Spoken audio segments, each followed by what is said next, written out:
Olá, tudo bem? Esse é o novo ciclo de estudo que se inicia no nosso canal, que os próximos capítulos serão em forma de live, que ocorrerão sempre entre 8h50 e 9h30, podendo passar um pouquinho das 9h30, e nós vamos fazer uma síntese do livro Céu e Inferno, para ficar mais resumido, para ficar mais fácil das pessoas acompanharem. E quem quiser um estudo minucioso, tanto no nosso canal, tem lá o Céu e Inferno, que a gente lê e comenta toda a obra, e terá isso aqui, que é uma espécie de síntese, onde a gente vai fazer um resumo de cada capítulo. E sempre terá um convidado para o empreendimento dessa tarefa. Que Jesus nos abençoe, nos ilumine, que Maria Santíssima sempre nos acolha, para que estejamos sempre dispostos a trabalhar no bem e a edificar as forças do bem ao longo da nossa existência.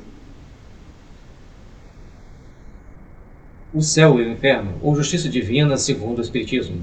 Exame comparado das doutrinas sobre a passagem da vida corporal à vida espiritual, sobre as penalidades e recompensas futuras, sobre os anjos e demônios, sobre as penas, etc., seguido de numerosos exemplos acerca da situação real da alma durante e depois da morte, por Allan Kardec.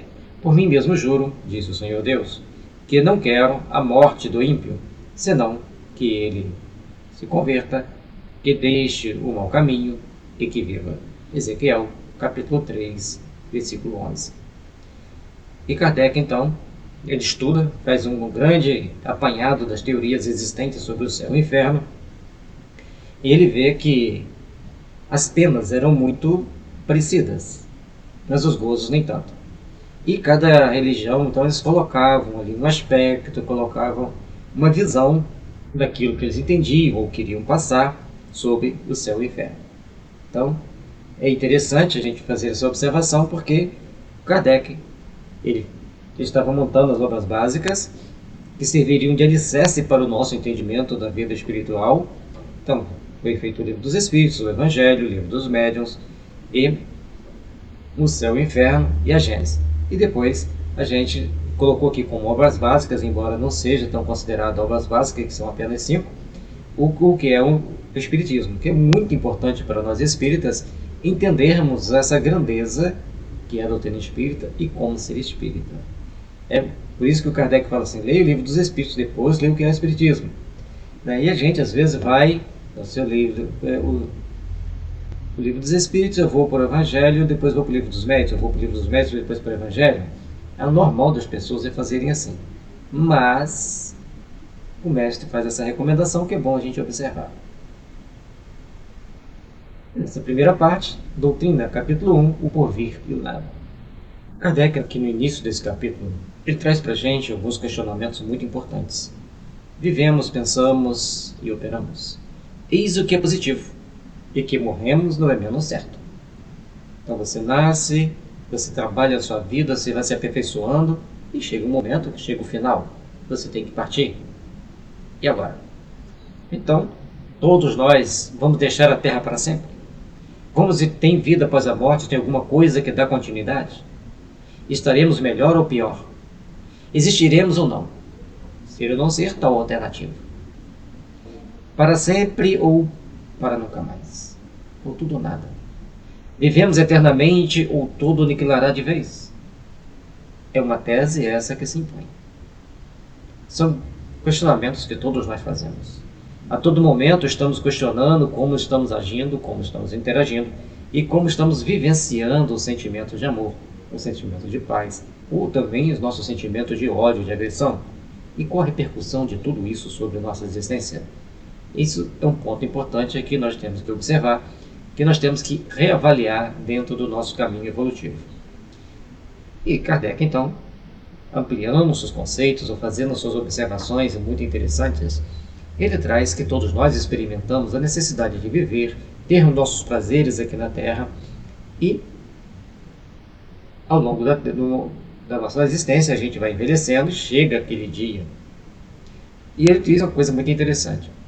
Se você dizer para aquela pessoa que está no limiar da despedida do plano físico, mostrar para ele que a vida continua no plano espiritual, mostrar para ele que tudo tem um segmento, que tudo tem um prosseguir, ele vai ficar muito mais feliz.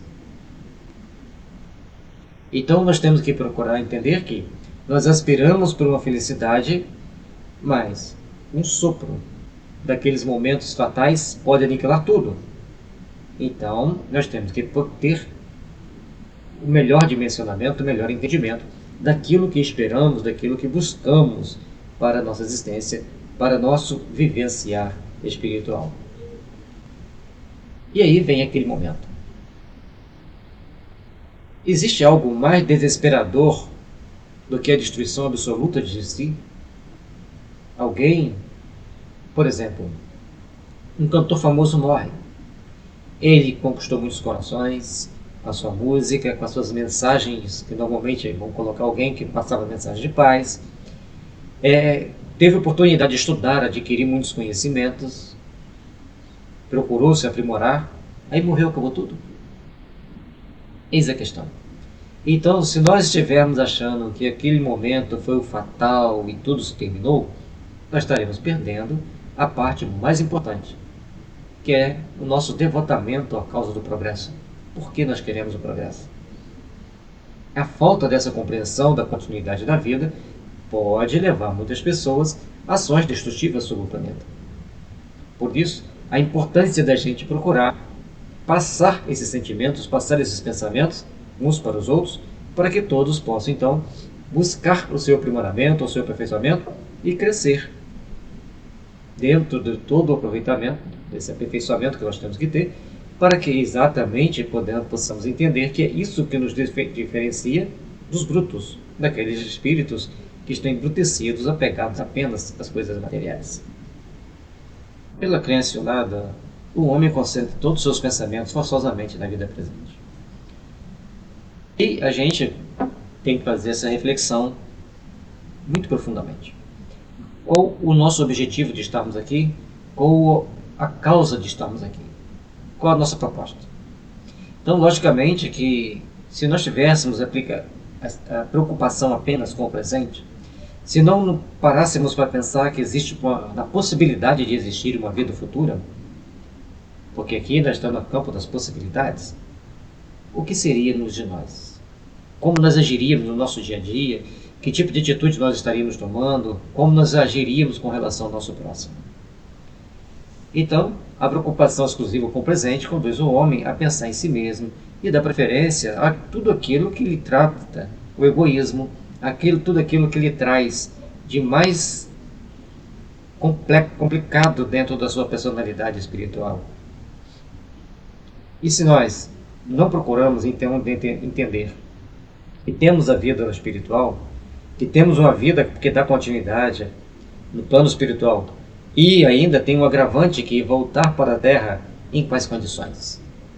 Por isso, então nós temos que aprender a saber desfrutar com moderação, teoricamente, mas como a gente não acredita que exista vida após a morte, a gente vai querer apenas desfrutar daquilo que tem no momento, daquilo que nós estamos vivenciando. E Kardec alerta-nos que isso é extremamente perigoso, extremamente delicado e extremamente complexo, porque nós temos que aprender a fazer um retrabalho, uma releitura de cada situação, de cada fato, de cada ação.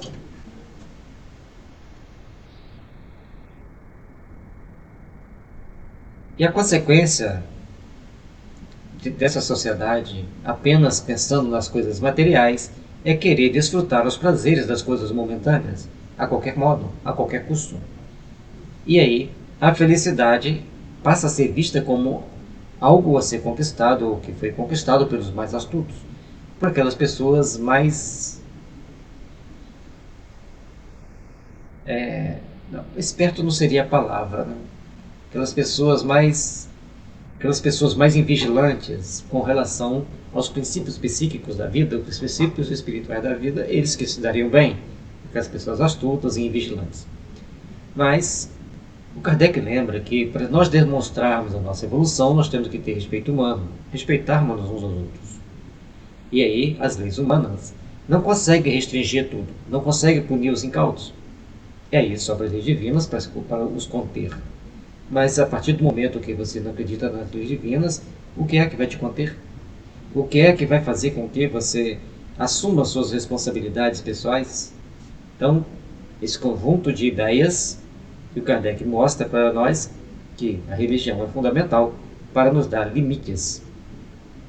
Se a doutrina insensata e antissocial, seguramente é o niilismo, que prega então o nada depois da vida e ou depois do final da vida, né, depois da morte, não teria mais vida, e que você está aqui na vida para você sofrer, você está sempre sofrendo. Então faz com que muitas pessoas fujam de certas realidades, fujam de certos princípios, porque elas não querem deparar-se com as responsabilidades necessárias ao crescimento espiritual que todos nós devemos ter. Dentro desse aspecto, dentro desse entendimento, então nós vamos começar a fazer certas reflexões mais importantes e mais interessantes para a nossa caminhada. Suponhamos então que uma circunstância qualquer mostre para uma população de toda uma cidade. Eles, 8 dias, um mês, um ano, todos eles sucumbirão, todos morrerão.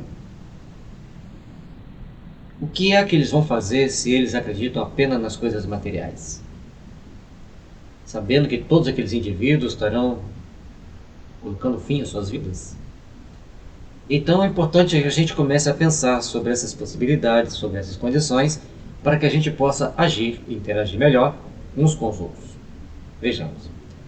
Então, se você não acredita em nada após a morte, você vai querer trabalhar pelo progresso das instituições? Vai querer melhorar-se moralmente, eticamente, intelectualmente? Ou vai respeitar o direito dos outros? Como você agirá? Sabe que todos morrerão? Então, qual a atitude que se toma? Dentro desse princípio, desse conjunto de ideias que o Kardec traz para nós, vai fazer para nós fazermos essa reflexão. Vejamos, haverá para eles, nessa emergência, qualquer dever? Certo que não.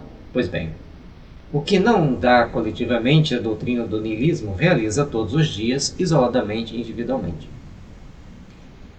E essa questão desse materialismo, que ele coloca como niilismo, aquele fim, que tudo aqui na Terra é sofrimento, que todo mundo vai passar pelo sofrimento, é só sofrer, depois não tem mais nada, leva ações não coletivas, mas individuais, de algumas pessoas tomarem ações e atitudes complexas e perigosas, que nos leva a ter uma grande dificuldade de desenvolver os bons sentimentos e tomar boas ações dentro do processo de aprimorarmos e de cumprirmos objetivos superiores para a nossa existência.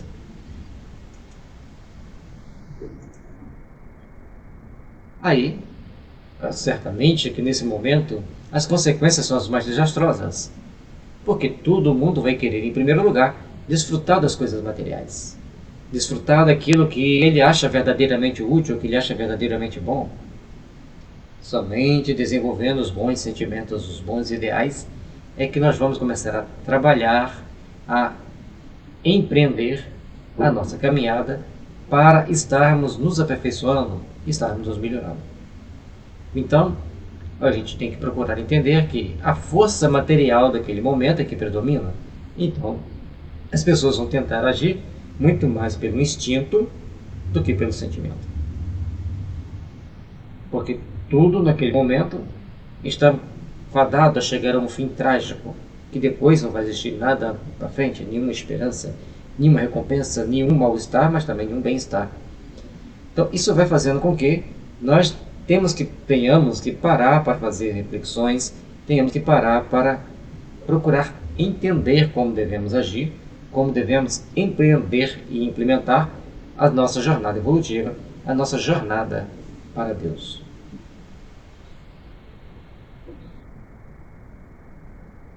Então, gente, o que a gente tem que prestar atenção nesses detalhes é que o Kardec mostra para nós que a religião bem vivenciada, bem estudada, bem sentida, ela vai nos dar um norte para realizarmos aquilo que for melhor.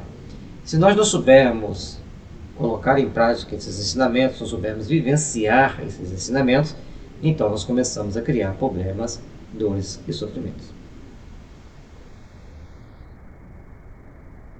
Com isso, a gente tem que ver que a propagação do niilismo, da doutrina nihilista ou materialista, buscando apenas ver a vida e as situações pelo lado do imediatismo, é aquilo que vai trazer grandes dores e sofrimentos para todos nós. Mas se nós procurarmos entender, sentir e vivenciar por um lado mais amplo, por um lado mais grandioso do amor, da solidariedade, então estaremos construindo um amanhã de paz, de luz e de fraternidade e, acima de tudo, criando condições para sermos realmente melhores. E aqui ele vai trazer para nós, então, um exemplo de um moço. Primeiramente, esse moço é materialista. Depois, aí faz a suposição desse moço sendo espiritualista. Qual o comportamento real que ele vai ter, como realmente ele vai agir e de que forma nós devemos interagir uns com os outros para termos as condições de estarmos colocando em prática os bons sentimentos, os bons ideais. Então, um moço de 18 anos, por exemplo, esse aqui é um exemplo que ele coloca, né? Inicialmente ele é materialista, e ele é dito que ele tinha de máximo 2 anos de vida. E a partir daquele momento, aquele moço faz o que, sendo ele materialista?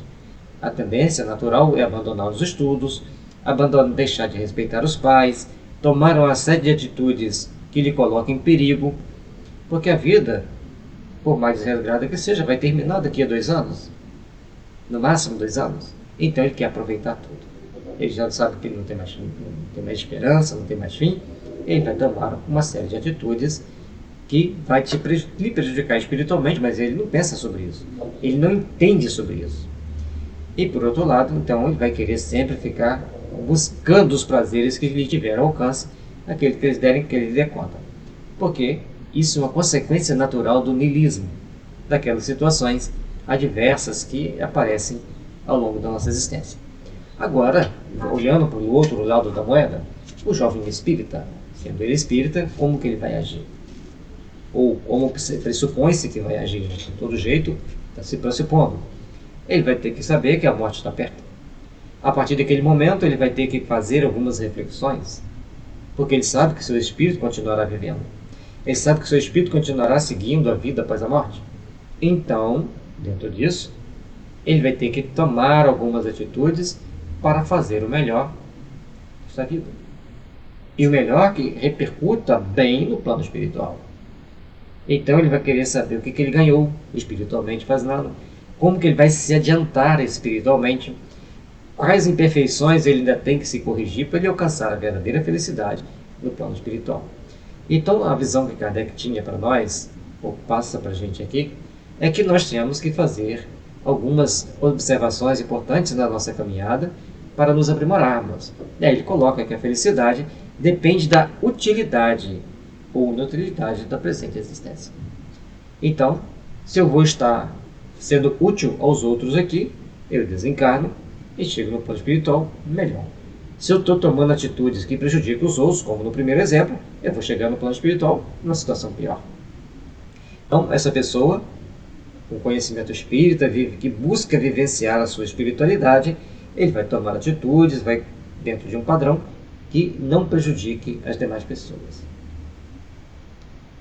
E aí o jovem vai pensar que, poxa, meu interesse é procurar me aperfeiçoar, é aproveitar aquele tempo para diminuir, que as forças físicas estão diminuindo, mas as forças espirituais vão estar falando mais alto, empreendendo novos caminhos. E aí, qual dessas doutrinas é melhor? Qual que traz para nós a oportunidade de fazermos o bem? Qual que traz para nós a oportunidade de nos aperfeiçoarmos? Eis a questão.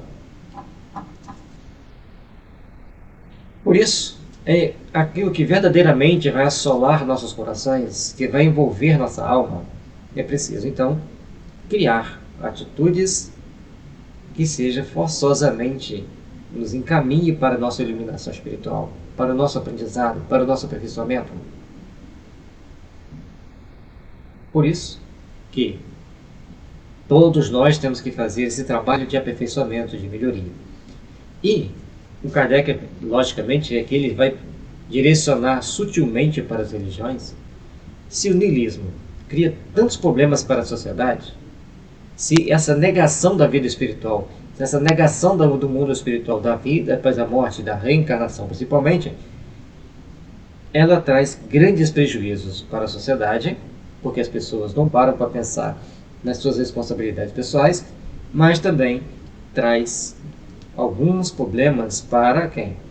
Para a própria religião. Por que para a própria religião? Porque a religião depende das pessoas crerem, depende das pessoas entenderem que a vida dá continuidade. Então, logicamente que a dúvida vai existir, mas a dúvida é aquilo que vai trazer para a gente não mais a indiferença que o materialista leva as pessoas a ter, mas a reflexão e a entendimentos superiores de compreensão da vida e das realidades da vida.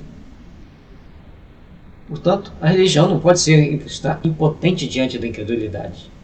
Tem que mostrar a continuidade da vida. Mas se você fala que a vida depois da morte é o céu ou o inferno, a pessoa sabe, inconscientemente, que por mais que ela se esforce, ela não vai alcançar o céu, porque ela tem muita culpa, ela cometeu erros, ela cometeu crimes, cometeu desatinos. Então a religião tem que começar a entender os princípios que norteiam nossa vida e nos impulsionar para um direcionamento maior, para uma compreensão maior daquilo que precisamos fazer, daquilo que precisamos realizar. E o que falta então para esse século de positivismo que procura compreender antes crer? É sem dúvida a sanção das suas doutrinas por fatos positivos, assim como a concordância das mesmas com os dados positivos da ciência. Dizendo ela ser branco, o que os fatos dizem ser negro, é preciso optar entre a evidência da fé cega. A evidência ou a fé cega? Qual que você escolhe? Dentro desse processo que Kardec traz para nós, então nós queremos tudo muito positivista, muito realizador, mas precisamos de algo mais. Precisamos de uma compreensão superior. E para termos esse algo mais, essa compreensão superior, temos que saber vivenciar as forças do bem, saber construir as forças do bem para empreendermos a caminhada rumo à luz, a caminhada rumo a esperanças diferenciadas, rumo a esperanças que nos trazem os benefícios necessários para a nossa evolução, para o nosso crescimento e aperfeiçoamento. Por isso, nessas circunstâncias, o Espiritismo vem colocar um dique na difusão da incredulidade. Vem também trazendo para nós um raciocínio mais amplo, onde as perspectivas de perigos que a vida nos acarreta, que a vida traz para nós, começa a ampliar os horizontes, começa a mostrar para nós novas possibilidades, novas vertentes de ações, para que possamos ser melhores, para que possamos empreender caminhos melhores. Tudo na nossa vida requer discernimento, compreensão e, acima de tudo, atitudes positivas e que não venha nos prejudicar espiritualmente. Todos somos livres na escolha das nossas crenças. Certamente nós podemos crer ou não crer, procurar prevalecer no espírito da massa e da juventude principalmente, uma negação do futuro espiritual, uma negação daquilo que se traz para nós um bem-estar, porque nós sabemos que existe uma outra vida e que nesta vida nós estamos reparando nossos erros, estamos construindo realizações melhores para os nossos amanhãs e isso traz para nós então possibilidades mais transcendentes. Por outro lado, se as pessoas não têm essa fé no futuro, qual o ascendente que vai colocar elas no lugar devido para respeitar a sociedade, deixar de criar perturbações, criar dissoluções e problemas dentro da sociedade? Portanto, nós temos grande responsabilidade aquilo que nós vamos passar para o outro, como nós vamos colocar aquelas ideias para o outro, porque todos nós precisamos desenvolver entendimentos superiores que nos tragam paz e nos tragam prazer. E dentro disso nós temos que entender que acima de todos os prazeres está o prazer da alma, o prazer da vida imortal. Compreendendo passo a passo esse processo de evolução, compreendendo passo a passo esse caminho que nós devemos seguir, nós vamos também nos aperfeiçoando, nos melhorando. E em cada etapa, vamos buscando entendimentos superiores. Kardec traz agora para nós uma reflexão muito importante, porque é a doutrina do todo universal. É uma doutrina que defende-se de não ser materialista, acha que ela tem acredita em algo mais, então que acredita no princípio inteligente, é que ela deixa de ser materialista. Mas ela também diz que nós somos um ser, uma essência, que saímos do todo universal e após a morte nós voltamos para lá, para esse mesmo local do infinito. Com isso, é como uma gota d'água sendo jogada no oceano. Tudo aquilo que o materialismo pega, que é o fim de tudo, ali também vai ser um fim mais suave, porque tem um princípio espiritual que retorna para esse todo. Mas como retornar para esse todo? Quais as condições? Então, logicamente que já está um pouquinho melhor do que o materialismo absoluto. Mas, por outro lado, nada admite, e as consequências, porém, são exatamente as mesmas. Porque se não pode o espírito se comunicar, tolhe o ser humano de compreender e aprender algo tão importante como a comunicação dos espíritos, como entender a espiritualidade, e aí as coisas ficam mais delicadas, ficam mais complicadas. E, portanto, o homem ser imerso nesse reservatório universal é a mesma coisa que aniquilado, que não tem mais nada. Porque quais as condições dessa individualidade? É como se você fosse lá, tirasse um pedacinho de massa psíquica e depois você, após a morte, aquela massa psíquica encaixasse naquele buraquinho novamente. Não faz muito sentido, certo? Ou, para quem faz, falta sempre algumas coisas a se refletir, a se entender. Então, o que é essencial na conservação do seu eu? Sem este, que importa ou não subsistir? O que é importante, então, Kardec mostrando dentro do raciocínio dele, que nós devemos estarmos bem encaixados dentro do sentimento com o nosso eu interior, com a nossa sobrevivência íntima.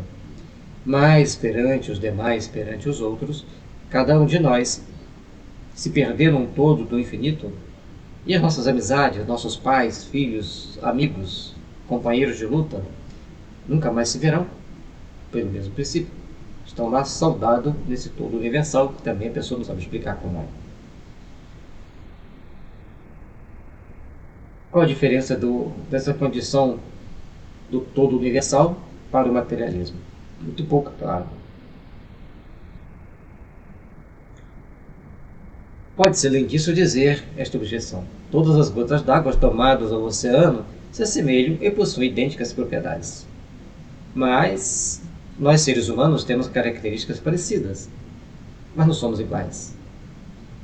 Portanto, se algumas pessoas são cheias de virtudes e outras cheias de vícios, umas são muito honestas, outras cheias de desonestidade, qual caminho você optará? Qual deles será o melhor? Qual condição, qual situação você vai vivenciar de uma forma melhor? Portanto, nós temos que agir com bondade e doçura, mas para quê? Se o outro age com maldade e brutalidade, e nós ambos teremos o mesmo destino, portanto, isso não faz sentido. O sentido é buscarmos um sentimento para que nos faça entender algo mais amplo, algo de forma mais palpável, para com isso conseguirmos dar nossos passos no sentido transcendente da vida. E assim, cada um de nós, passo a passo, ao longo da nossa existência, vamos procurando nos aperfeiçoar, vamos procurando nos aprimorar para alcançarmos o nosso aperfeiçoamento, a nossa paz e as nossas conquistas. Faremos, pois então, meios e procuramos obter situações que nos façam crescer e aprimorar.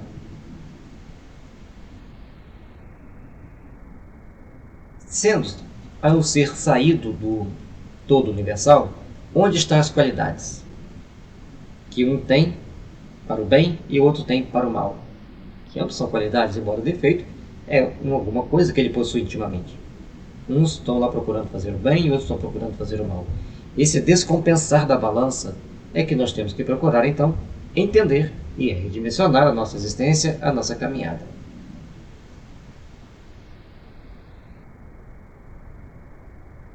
Aí, as pessoas objetam que a educação vai mudar os caráteres da pessoa, vai melhorar sua intelectualidade, tanto morais quanto tecnológica.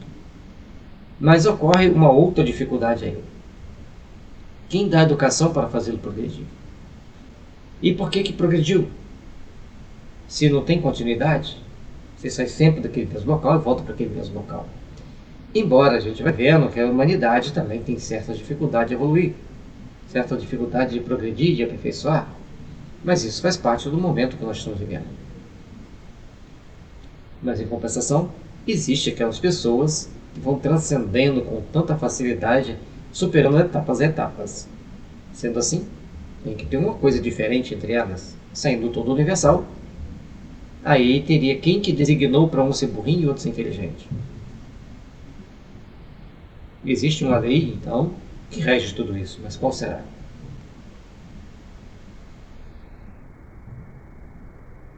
À medida que você progride durante a vida, nós entendemos que vamos levar esses sentimentos, esses ensinamentos. Mas se você é parte do todo, que seu do todo vai voltar para o todo, qual é o objetivo de você aprender? Apenas gozar as coisas materiais? Apenas desfrutar do mundo material? E o que não seria algo tão plausível como Kardec mostra para nós, que porque nós devemos procurar agir com um pouco mais de respeito, com um pouco mais de responsabilidade frente às leis divinas.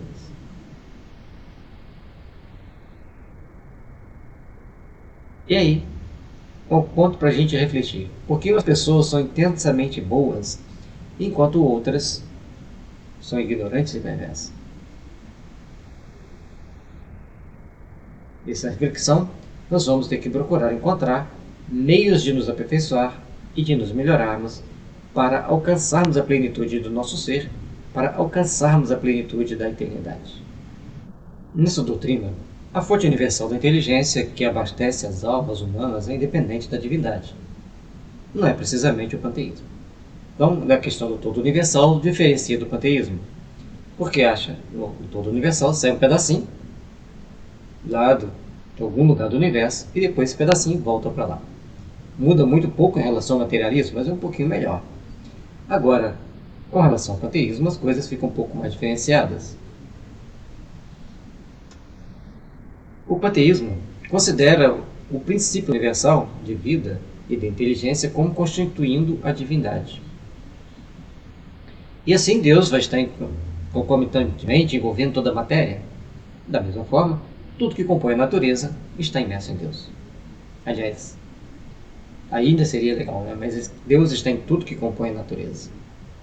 E a gente então tem que procurar entender que esses elementos constitutivos que tem que buscar a perfeição, como que eles podem ser divinos? Como que eles podem estar em Deus? Isso acaba trazendo uma confusão maior para a cabeça das pessoas, porque como que algum ser superior e independente que rege o universo, e a parte que ficou mais complexa é quando considera-se Deus como estando imerso em todas as pessoas. Então, não existe um ser superior no universo. Todos estão no mesmo patamar. Desde o verme ao mais inteligente ser humano estaria no mesmo patamar dentro dessa ideia do panteísmo. Então, a gente tem que começar então a pensar de uma forma diferenciada. E o universo seria uma república sem chefe, sem organização, sem nada. Mas toda essa perfeição vive a troco, sem um gerenciador total disso tudo isso. Então são as ideias que nós precisamos então compreender e procurar vivenciar os melhores ensinamentos que cada uma delas tem. A esse sistema podem opor-se inumeráveis objeções, certo? Então, como que nós vamos ver em tudo essa situação, tudo isso acontecendo, com essa divindade infinita de perfeição, está sujeita aos limites de cada ser dos mais imperfeitos possíveis. Por isso nós temos então que começar a entender que se todos têm necessidade de progredir, então tem alguma coisa diferenciada, alguma coisa mais diferente. E com isso, cada parte é submetida à lei do progresso. E por isso, sendo dessa forma, se todo mundo está progredindo, tem alguém que gerencia todo esse progresso, tem alguém que impulsiona todo esse progresso. E como pode ser um ser tão imperfeito, pode formular as ideias, conceber formulações tão magníficas, tão inteligentes, tais quais as que existem no universo. E no universo não é só nos espaços, em todo o ambiente da natureza, tem sempre aqueles detalhes que nós temos que prestar atenção, que nós temos que procurar compreender. E assim, nós vamos procurar entender e dimensionar melhor aquilo que nós esperamos da nossa vida, aquilo que a natureza tem em torno de nós.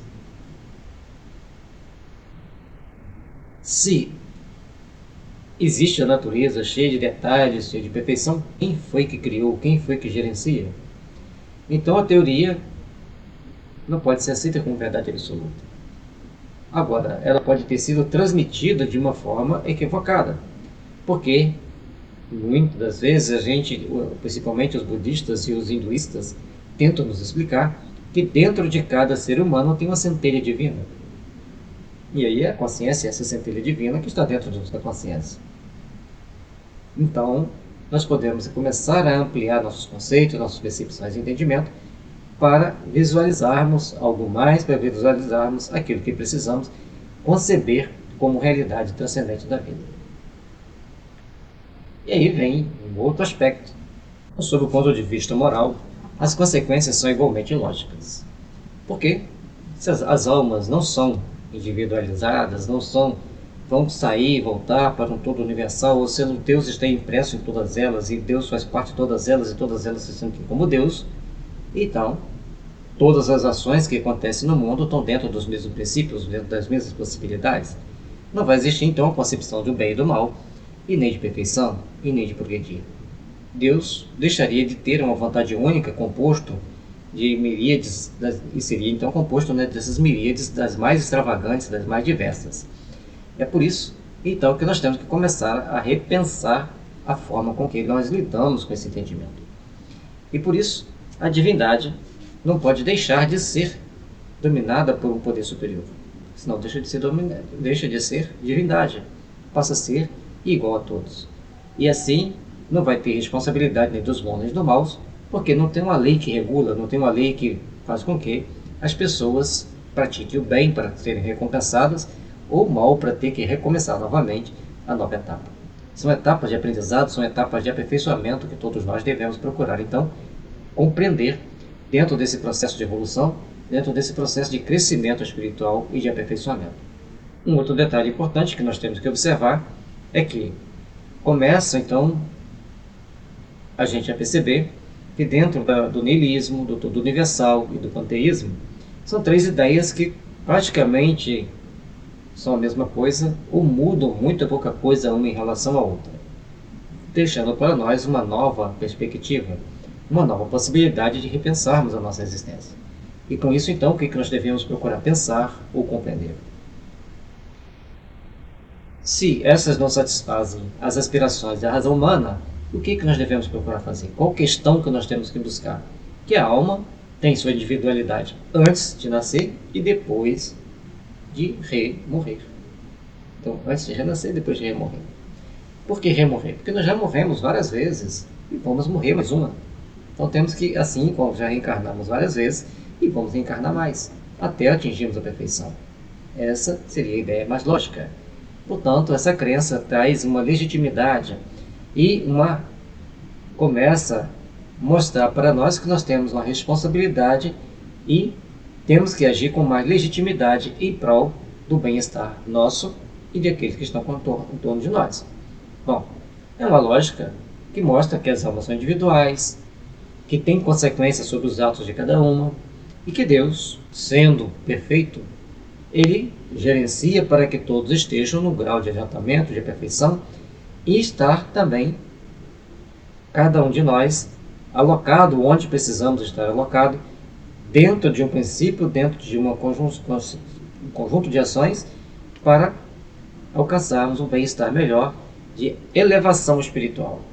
Aí vem outros princípios da justiça. As almas devem ter, então, responsabilidade. E como você vai comparar ou igualar a vida de um selvagem com um grande intelectual? Mas cuidado, tem muitos intelectuais catedráticos que são mais selvagens do que os selvagens analfabetos. Porque aqueles selvagens analfabetos eles têm valores espirituais tão transcendentes que moralmente eles se tornam superiores àqueles que desenvolveram grandes conhecimentos acadêmicos e deixaram o coração vazio. Temos que fazer hoje essas duas colocações, que na época do Kardec a ideia predominante era de que os selvagens eram selvagens e os civilizados eram civilizados. Ninguém parava para medir as ações e as atitudes de cada um. Simplesmente acreditavam que os selvagens eram selvagens e que os civilizados eram civilizados, sem fazer a comparação dos fatos. Então, todas as religiões admitiram igualmente o princípio da felicidade ou da infelicidade da alma após a morte, ou por outra, as penas e os gozos futuros, que se resume na doutrina do céu e inferno encontrada em toda parte. A partir do momento que tem as teorias, mas agora tem a religiosidade. As religiões mostram que tem o céu e tem o inferno. Aí tudo começa a ganhar um novo contorno, tudo começa a ganhar uma nova perspectiva.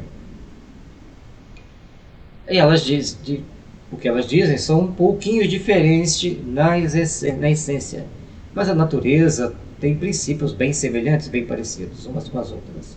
Mas disso tudo, dessas diferenças, sempre vai ter uma religião que vai mostrar uma lógica maior para nos convencer, para que a gente possa então entender mais esses princípios. Daí, os pontos de fé contraditórios dando origem a outros cultos diferentes e deveres impostos por estes consecutivamente para honrar Deus, alcançar por este meio o céu, evitando o inferno. Quais são os meios? Então, a tendência das pessoas é mostrar que nós devemos procurar um caminho que nos conduz ao céu para fugirmos do inferno. Mas o que é esse inferno? Então, todas as religiões houveram de ter uma origem relativa ao processo evolutivo daqueles homens que a criaram. E dentro desses homens, dentro das ideias desses homens, conceberam Deus de uma forma. Ou passaram para as massas aquela concepção de Deus, aquilo que as massas conseguiram entender, porque nós estudamos, todas as religiões que nós estudamos, basicamente são orientais. E os orientais, eles têm a linguagem apropriada à sua cultura e ao seu entendimento. E com isso, eles vão passando aquelas informações, aqueles entendimentos, para que aprimorem-se, para que aperfeiçoe-se o grupo, o conjunto, as situações. E dentro dessas situações tem muito tempo para todos começarem a entender aquela forma, com a razão e por que fizeram dessa situação. E aí vem aquela questão básica que nós temos que procurar compreender.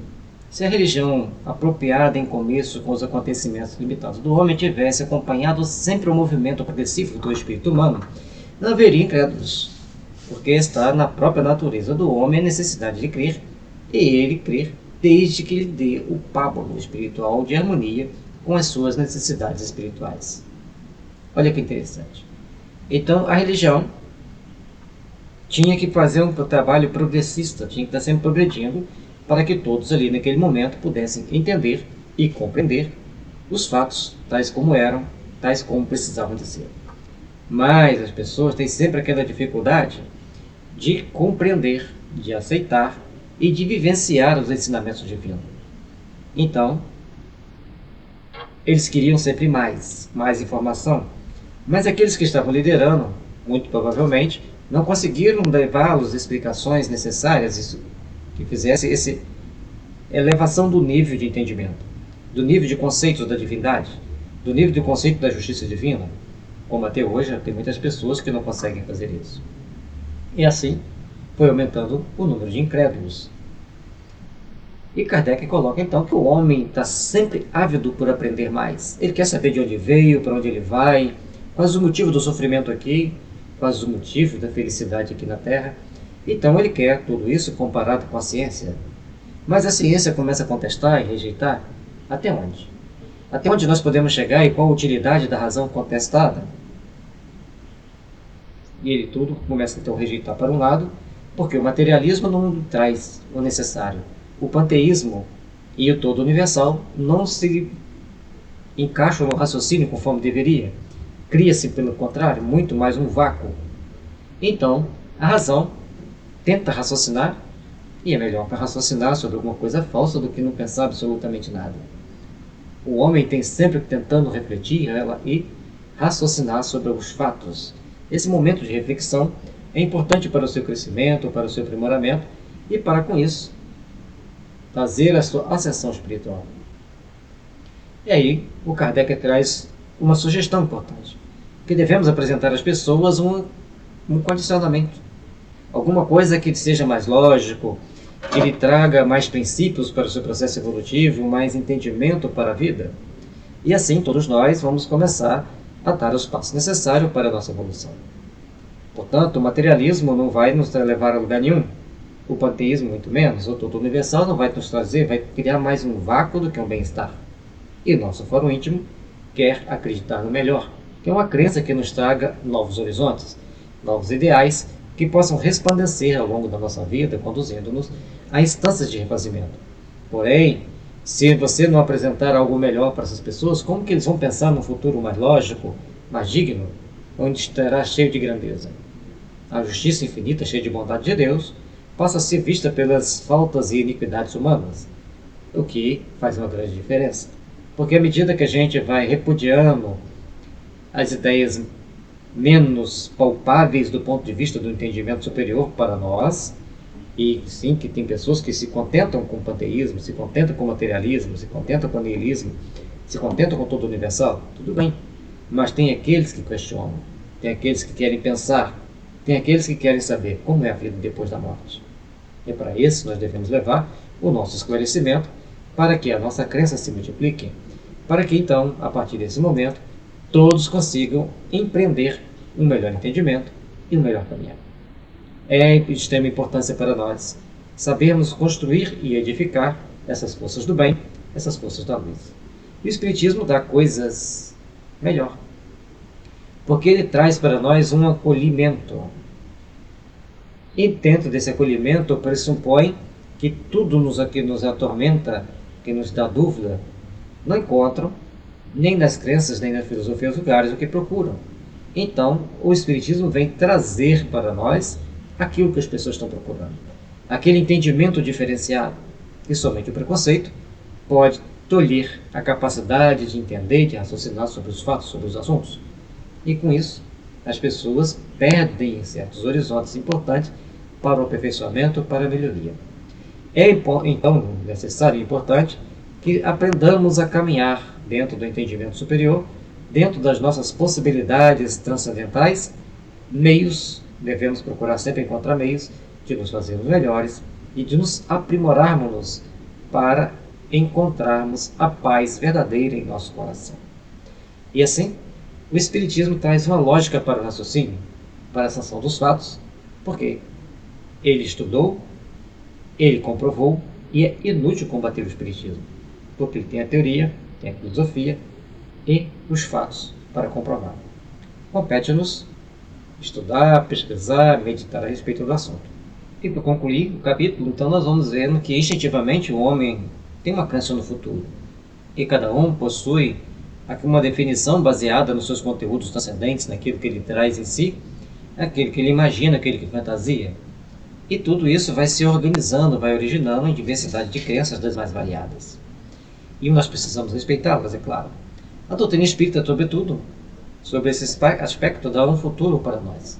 Mostra que o futuro existe, que existe uma possibilidade maior.